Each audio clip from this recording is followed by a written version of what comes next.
Okay, so we've got a cherry here. Big old cherry growing over the road.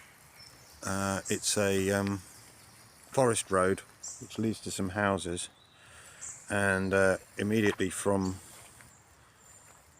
the road you can see that there's this sort of bulge on the base of it. This bottlenecking is indicative of a decay pocket.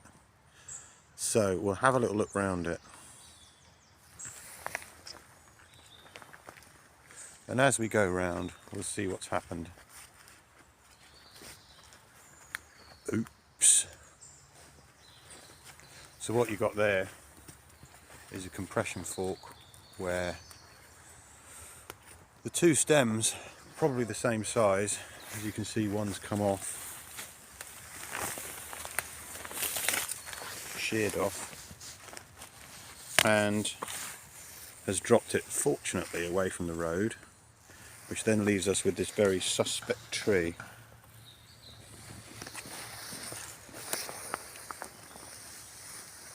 So you can see how there was it hadn't sealed over that fork, and the rot has got in and they've pushed each other apart. And you can see that the ribs on it are quite sharp. It's what we call a sharp nosed rib. And this tree would have been probably wavering apart in the wind. You would have seen a gap in the canopy there. So you can see that this side's completely gone. See that big bit of light there. And it's basically the rot has got in, the tree's been moving apart, and it's failed at this point and split off and gone down. I think I'd be quite tough to do that cherry tree. They actually come down on the sunny side, so it should have more sun there. So tap test.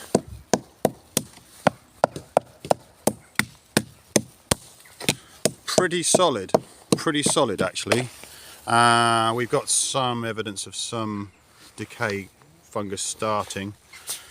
We would imagine, as it's going down in there, we would imagine that that's something that's a heartwood decay. But this actually is pretty solid. In fact, it's as solid as it would be anyway.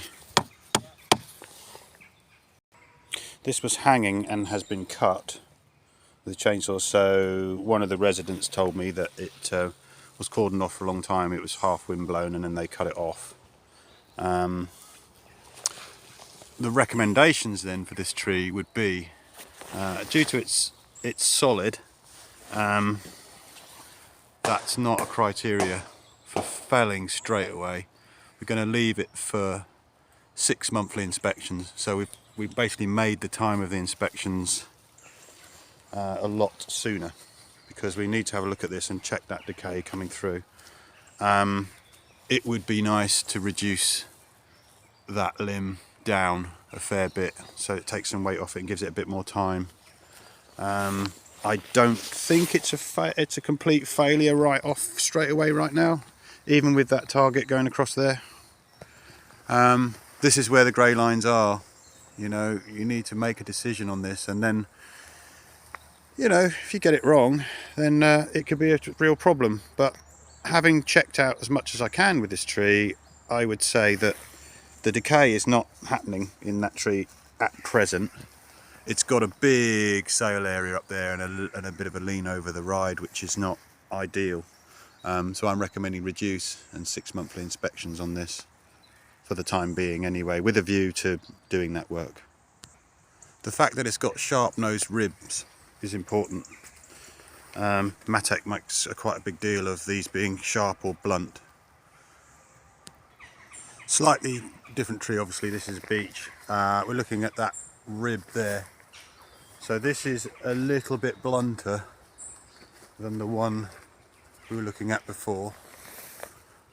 So here and here, a little bit blunter, a little bit of bottlenecking, still a little bit of a cause for concern, but the blunt of the rib we're thinking is more stable than the sharp nosed ribs, the more sort of bottlenecking you get.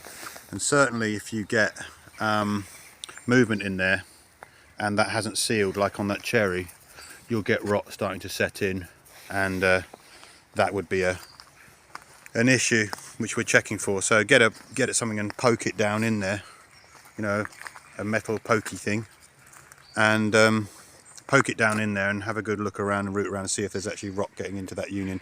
So that's only going to weaken it further. It's not just the pushing apart. If you've got rot in there as well, it's just going to ping it off. And ideally your unions would be a little bit more like this rather than those sort of compression forks going on that we had on that cherry, presumably. Not that we saw it standing up, but you can see the evidence there. This sycamore is showing good signs of actually having pointy nosed ribs on it, so we'll have a look around the side and see what it looks like. So we do have, they're quite blunt actually. They look quite pointy from the side, but they're quite blunt if you look at them from here. And we deem this one to be a little bit safer because it's like the tree's kind of got it. It's kind of growing out, and as the two stems are going out, it needs to seal the gap in there. And if it can seal round it, then it's kind of catching it. But if they're pointy nose ribs, then it means the tree's kind of trying to always catch it. And especially if you've got rot in there and the tree's moving, so it's breezing around in the tree, in the wind, you know, moving apart, it's never going to seal across that. So the cherry here, we're back at the cherry. The cherry was doomed to failure. You know, it would have had another branch coming out there, but this is quite early on, this union. This is a dodgy union over a path. Now from an arboricultural point of view, what we want to do is prune that out, and from a forestry point of view, we prune trees for good form. You know, that's what we do silviculturally.